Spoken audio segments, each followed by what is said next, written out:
Buenas tardes, queridos oyentes. Gracias por seguir en sintonía de su radio favorita.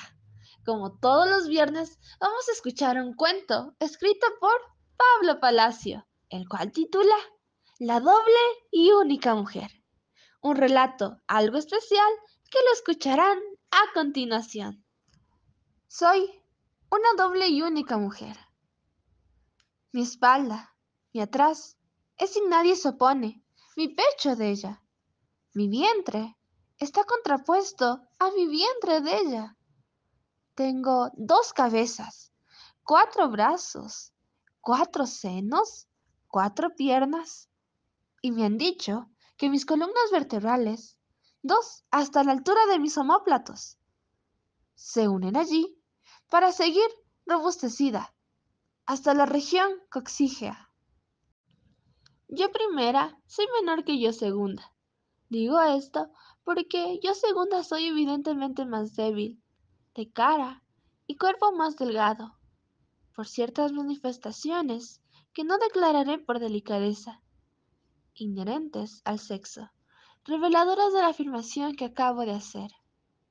Y, porque yo primera voy para adelante, arrastrándome atrás, hábil en seguirme, y que me coloca, aunque inversamente, en una situación algo así como la de ciertas comunidades religiosas, que se pasean por los corredores de sus conventos. Debo explicar el origen de esta dirección que me colocó en adelante a la cabeza de yo-ella. Fue la única divergencia entre mis opiniones que ahora, y solo ahora, creo que me autoriza para hablar de mí como de nosotras, porque fue el momento aislado en que cada una, cuando estuvo apta para andar, quiso tomar por su lado.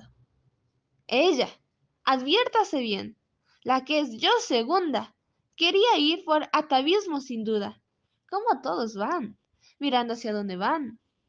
Yo quería hacer lo mismo, ver a dónde iba, de lo que suscitó en un enérgico perneo, que tenía sólidas bases, puesto que estábamos en la posición de cuadrúpedos. Y hasta nos ayudábamos con los brazos de manera que, casi sentadas como estábamos, con aquellos al centro, ofrecimos un conjunto octópodo, con 2 voluntades y un equilibrio unos instantes, debido a la tensión de fuerzas contrarias.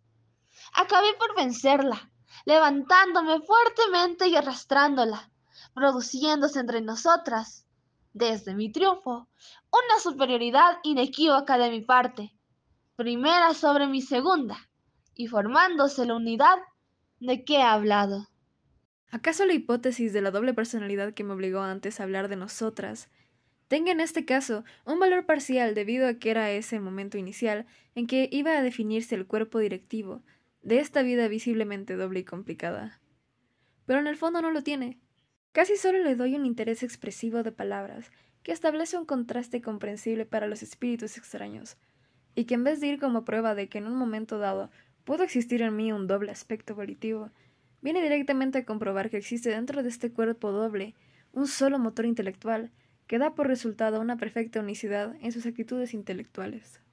En efecto, en el momento en que estaba apta para andar, y que fue precedido por los chispados cerebrales andar, idea que nacida en mis 2 cabezas simultáneamente, aunque algo confusa por el desconocimiento práctico del hecho, y que tendría solo la imitación de un fenómeno percibido en los demás, surgió en mi primer cerebro el mandato ir adelante, ir adelante. Se perfiló claro también en mi segundo cerebro, y las partes correspondientes de mi cuerpo obedecieron a la sugestión cerebral que tentaba un desprendimiento, una separación de miembros. Este intento fue anulado por la superioridad física de yo primera sobre yo segunda, y originó el aspecto analizado. He aquí la verdadera razón que apoya mi unicidad.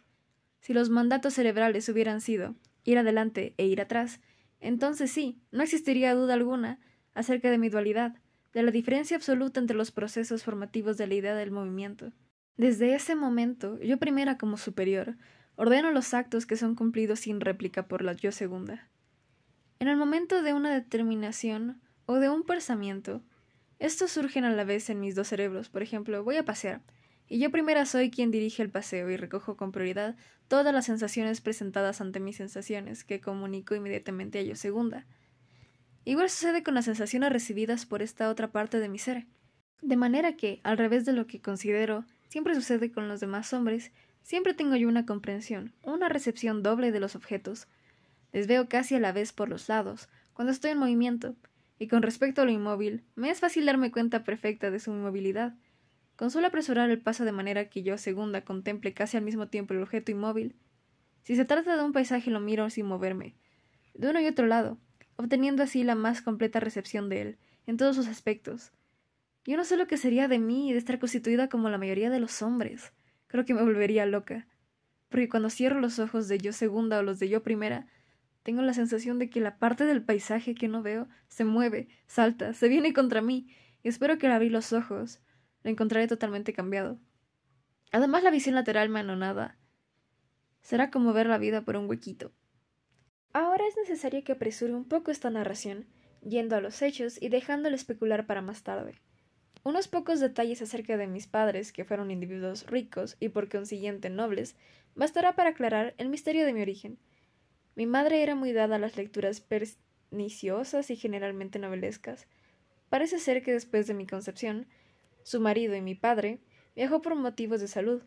En el interín, su amigo médico entabló estrechas relaciones con mi madre. Claro que deshonrada amistad nomás, y como la pobrecilla estaba tan sola y aburrida, su amigo médico tenía que distraerla y la distraía con unos cuentos extraños, que parece que impresionaron la maternidad de mi madre. A los cuentos añádase el examen de unas cuantas estampas que el médico le llevaba, de esas peligrosas estampas que dibujan algunos señores en estos últimos tiempos, dislocadas, absurdas, y que mientras ellos creen que dan sensación de movimiento, solo sirven para impresionar a las sencillas señoras que creen que existen en realidad, mujeres como las dibujadas, como todo su desequilibrio de músculos, estrabismo, de ojos y más locuras. No son raros los casos en que los hijos pagan esas inclinaciones de los padres.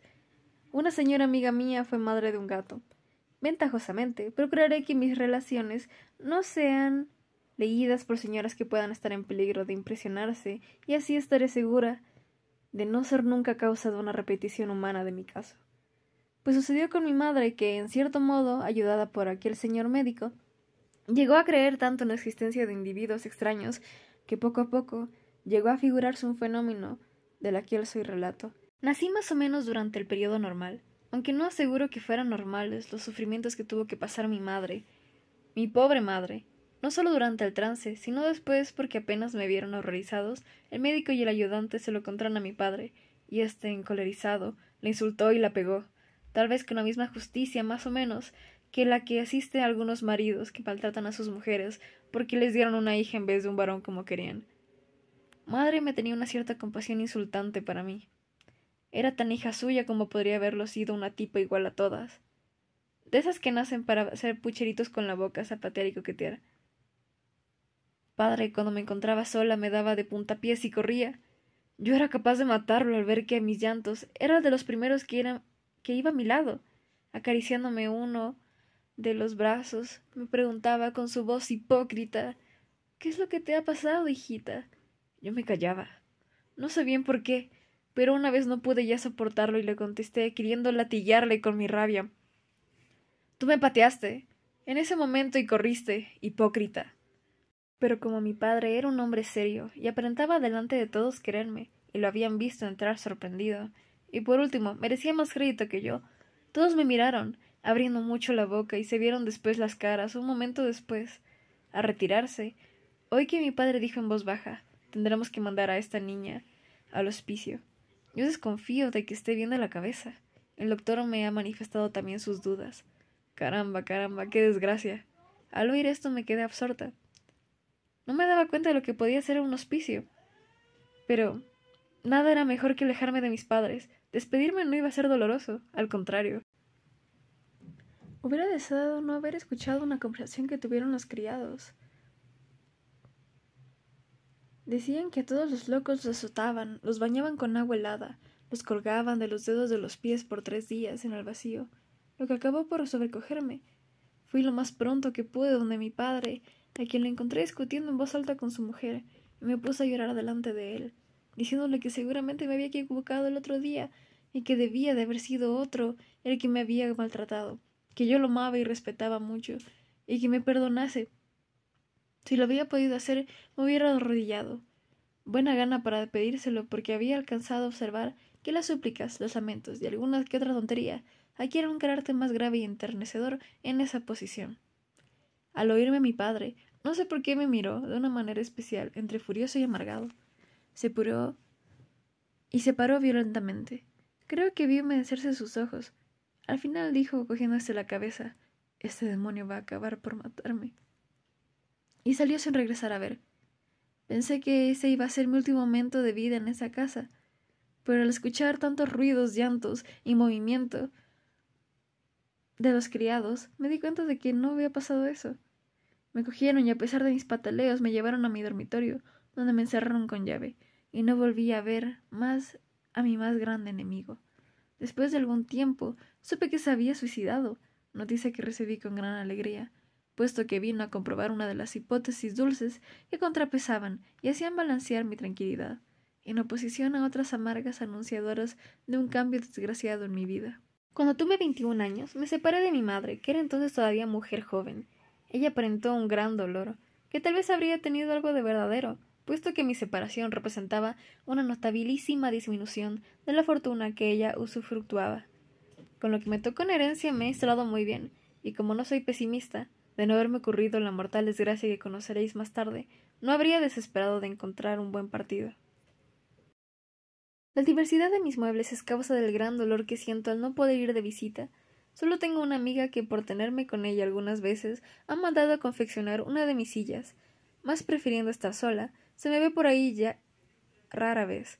No puedo soportar continuamente la situación absurda en que debo colocarme, siempre en medio de los visitantes, para que la visita sea de yo entera. Pues en la casa de mi amiga de la silla conocí a un caballero alto y bien formado. Me miraba con especial atención, y claramente fue el motivo de la más aguda de mis crisis. Diré pronto que me estaba enamorando de él, y como antes ya he explicado, este amor no podía surgir aisladamente por uno solo de mis yos. Ambas yo nos enamoramos. El mismo deseo de verlo y hablar con él era sentido por ambas partes, y como esto no era posible según las alternativas, la una tenía celos de la otra. No sentía solamente celos, sino también de parte de mí, yo favorecido, un estado manifiesto de insatisfacción. Mientras yo primera hablaba con él, sentía la insatisfacción de la otra. Todos estos pensamientos, que eran de solidaridad, estaban acompañados por un odio invencible a mi segunda parte. Pero el mismo odio era sentido por otra contra mi primera. Era una confusión, una mezcla absurda, que me daba vueltas por el cerebro y me vaciaba los sesos. Pero el punto máximo de mis pensamientos a este respecto era el más amargo. ¿Por qué no decirlo? Quería esa parte olvidada, congestionada por el mismo ataque de pasión sentido, con la misma intensidad, y con el vago estremecimiento de lo satisfecho, en medio del enorme insatisfecho. Tal vez entablaría una lucha, como en los comienzos de mi lucha, como en los comienzos de mi vida, y vencería yo primera como más fuerte, pero al mismo tiempo se me vencería a mí misma. Sería solo un triunfo de prioridad, acompañado por aquella tortura. Y no solo debía meditar en eso, sino también en la probable actitud de él, frente a mí, en mi lucha. Primero, ¿era posible para él sentir deseo de satisfacer mi deseo? Y segundo, esperaría que una de mis partes se brindase o tendría determinada inclinación, que haría inútil la guerra de mis yos. Yo segunda tengo los ojos azules y la cara fina y blanca. Hay dulces sombras de pestañas. Yo primera tal vez soy menos bella. Las mismas facciones son endurecidas por el entrecejo y por la boca imperiosa. Pero de esto no podía deducir quién yo sería la preferida. Mi amor era imposible. Mucho más imposible que los casos novelados de un joven pobre y oscuro con una joven rica y noble. Tal vez había un pequeño resquicio, pero era tan poco romántico. Sí, se pudiera querer a las dos. En fin, que no volví a verlo. Puedo dominarme haciendo un esfuerzo. Como él tampoco ha hecho por verme, he pensado después de todas mis inquietudes, eran fantasías inútiles. Yo partía del hecho de que él me quisiera, y esto, en mis circunstancias, parece un poco absurdo. Nadie puede quererme, porque me han obligado a cargar con mi fardo, mi sombra. Me han obligado a cargarme mi duplicación. No sé bien si debo rabiar por ello o si debo elogiarla.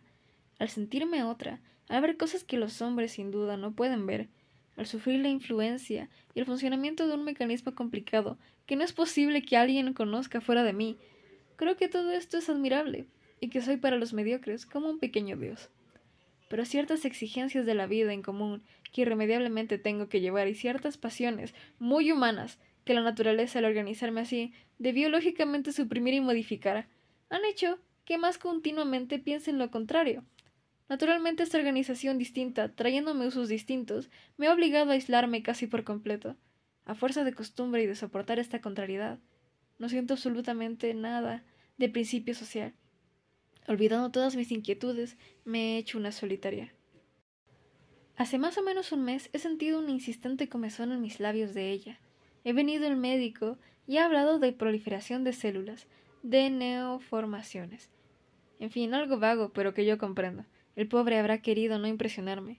¿Qué me importa eso a mí con la vida que llevo? Si no fuera por esos dolores insistentes que siento en mis labios, bueno, pero no son mis labios están aquí adelante, puedo hablar libremente con ellos. ¿Y cómo es que siento los dolores de esos otros labios? Esta dualidad y esta unicidad al fin van a matarme. Una de mis partes se envenena al todo. Esa llaga que se abre como una rosa, y cuya sangre es absorbida por mi otro vientre, irá comiéndose todo mi organismo. Desde que nací he tenido algo especial. He llevado en mi sangre gérmenes nocivos. Seguramente debo tener una sola alma, pero si después de muerta, mi alma va a ser así como mi cuerpo, ¿cómo quisiera no morir? Y este cuerpo inverosímil, estas 2 cabezas, estas 4 piernas, esta proliferación reventada de los labios. Lo que podemos destacar de la obra es que claramente es muy subjetiva. Yo al inicio pensé de que la doble y única mujer era una sola persona, era una única mujer con trastorno de personalidad doble, lo que ella también menciona. Pero ya cuando avanzamos a la parte de las sillas y los muebles, ahí sí podría ser como que una mujer que nació con una siamesa, o esos casos médicos, bueno, o monstruos como ella misma se autodeclara en la obra. Asimismo, leyendo otros análisis, se habla mucho de que es un transexual. En una parte del libro en una parte del cuento menciona de que yo primera representa la masculinidad y yo segunda la feminidad. Y es increíble porque, claro, cada persona tiene un lado femenino y masculino, el cual debe ser equilibrado para ser uno mismo en su total esplendor, por así decirlo, para ser una persona funcional. Y me parece muy interesante cómo también se puede ver reflejado esa mala relación como en sus padres, como que el masculino siempre tiene que ser agresivo y la madre tiene que ser sumisa ante eso, o solo puede brindar cuidado y no puede alzar más la voz. Por ejemplo, no sé qué ideas tendrá la doble y única mujer sobre sí misma, además de que es como que un ser superior hasta que tiene que socializar con más gente, por ejemplo, enamorarse. Siento que para ella fue algo muy duro. Algo que logró Pablo Palacio con este relato fue que yo de verdad imaginara cómo es ella. Por cada línea que leía, podía hacerme una imagen real sobre lo que estaba pasando. Por eso al inicio mi mente cambió tanto, cuando de ser solo una mujer pasó a ser una siamesa, de verdad. Y creo que eso es muy interesante. Su relato está tan bien hecho que te da la oportunidad de ir imaginando tu propio espacio ideal donde la doble y única mujer está. Y bueno, eso sería todo. Espero que hayan disfrutado mucho de este relato con un breve análisis sobre la doble y única mujer de Pablo Palacio. Agradecemos a todos los que se sintonizaron y se mantuvieron hasta el final. Y no se olviden de que el próximo viernes tenemos el relato de un hombre muerto a puntapiés. Así que no se lo pierdan. Sigan conectados. Cambio y fuera.